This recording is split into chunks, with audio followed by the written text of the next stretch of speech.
Meanwhile, like taking out the trash could lighten the load for your mom, who also does a lot. And so it's just like having that mindset where you're like, I'm not better than anybody else, but people are more important than me. Because if I'm truly serving Jesus, I'm going to be serving others through my actions. And so it's just like, even small things, just giving up stuff that you desire in order to just help others and just truly show with your actions that you are a loving person and you are someone who follows Jesus. Mm-hmm. Yeah.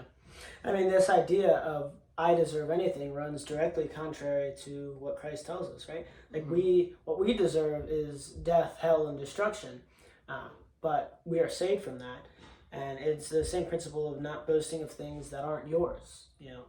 It's not I'm not the reason I'm saved. Why should I boast about it? And it's that servitude that we'll get into a little bit in the next few verses, but think about the same thing that Jesus says, when you visited the man in prison, when you fed the poor, when you let in the person who was outside, you did that to me. When you clothed the naked, you did that to me. And that, at least personally, it makes it a lot easier to serve the people that we don't feel should be served, because ultimately I'm not doing it for that person. I'm ultimately doing it for Christ. Yeah, because, same thing what Adam was saying with how Jesus lived. You look at verses 6 through 7. It says, let me just start in verse 5. Have this mind among yourselves, which is yours in Christ Jesus, who, though he was in the form of God, did not count equality with God a thing to be grasped, but emptied himself by taking the form of a servant, being born in the likeness of men.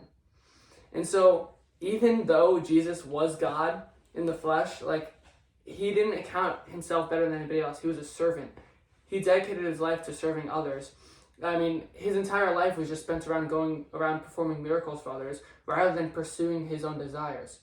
He even washing others' feet, washing others' feet. As God, that's actually an unfathomable thing, because us as people who aren't anywhere near God, who can never be righteous in the face of God,